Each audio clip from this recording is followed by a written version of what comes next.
اسلام کیا کہتا ہے سنو.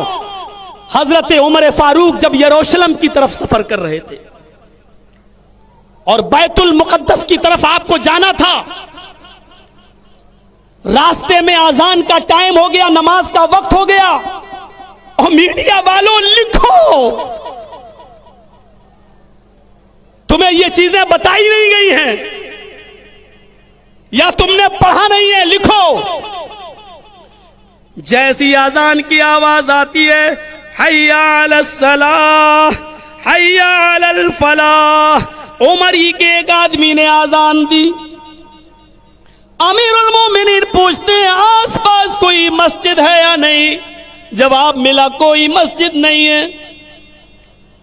عیسائی اپنے گھروں سے نکل کر آئے، کہنے لگے امیر المومنین مسجد نہیں تو کیا ہوا، ہمارا گرجا موجود ہے، ہمارے گرجا میں آپ نماز پڑھ لیجئے. ہم نے اس گرجا میں جیسس کی، عیسیٰ مسیح کی کوئی مورتی نہیں لگائی ہے، آپ کہیں تو میں اس کو دھل دیتا ہوں. امیر المومنین نے کہا دھل دو. گرجا دھل دیا گیا. امیر المومنین نے کہا چٹائی بچھا دو. چٹائی بچھا دی گئی. امیر المومنین نے کہا مصلی آگے. جو لے کر آئے تھے کھجور کے پتوں کی چٹائی، اس کو آگے بچھا لیا.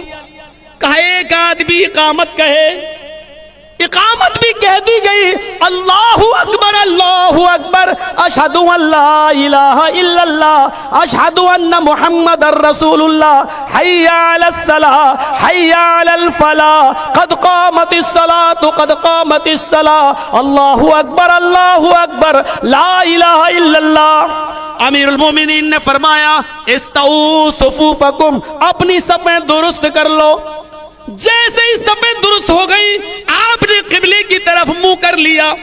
قبلے کی طرف منہ کرنے کے بعد ابھی اللہ اکبر نہیں کہا، فوراً کہا اس مسلمانوں میرے ساتھیوں یہ چٹائی اٹھا لو جو تم نے بچھائی ہے اور گرجے سے باہر نکلو. گرجے سے باہر نکلے. باہر سڑک پر، روڈ پر، بیابان جنگل میں، اس جگہ پر جہاں عیسائیوں کی بستی تھی، چٹیل میدان میں چٹائی بچھا لی اور وہیں سترہ لگایا اور نماز ادا کر لی. جب نماز پڑھ چکے تو عیسائیوں نے کہا امیر المومنین کیا ہو گیا، ہم تو آپ کو اجازت دے چکے تھے اپنے گرجا میں نماز پڑھنے کی، پھر آپ نے ہمارے گرجا میں نماز کیوں نہیں پڑھی؟ چٹائی بھی بچھا لی، آپ چلے بھی گئے، اقامت بھی کہہ دی گئی، پھر آپ نے ہمارے گرجا میں نماز کیوں نہیں پڑھی؟ کیا ہمارا گرجا ناپاک تھا یا ہمارے گرجے میں نماز نہیں ہوتی آپ کی؟ حضرت عمر نے اس عیسائی کو اپنے سینے سے لگایا، گلے سے لگایا، فرمایا نہیں میرے بھائی ایسی کوئی بات نہیں ہے، تمہارے گرجا میں میری نماز ہو جاتی، اللہ کی قسم میرا اسلام نہیں روکتا، تمہارے گرجا میں میری نماز جائز تھی، ہو جاتی، میرا اسلام ہمیں منع نہیں کرتا، لیکن میں نے سوچا آج کہیں تیرے گرجا میں اگر میں نے نماز پڑھ لی تو بعد میں آنے والے مسلمان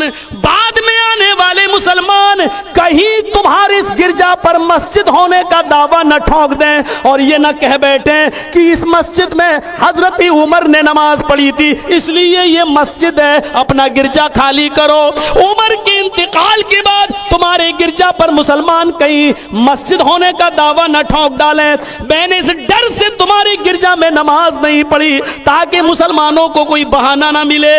میرے پیارے ساتھیوں یہ اس وقت کے حالات ہیں جب حکومت و سلطنت ہمارے ہاتھ میں تھی اور ہم پاور میں تھے، اس کے باوجود ہم اجازت کے باوجود کسی کی گرجا میں نماز نہیں پڑھا کرتے تھے اس ڈر سے کہ بعد میں آنے والے لوگ کہیں تمہارے اس گرجا پر مسجد ہونے کا دعویٰ نہ ٹھونک دیں. یہ تھا ہمارے حکمرانوں کا حال. میرے بھائیوں ہمارے امن و امان کو کلنکت مت کرو. اسلام کے ماننے والے ہمیشہ امن و امان کے ماحول کو قائم رکھتے ہیں، امن و امان چاہتے ہیں، اور بھارت میں بھی ہم یہ چاہتے ہیں کہ امن و امان قائم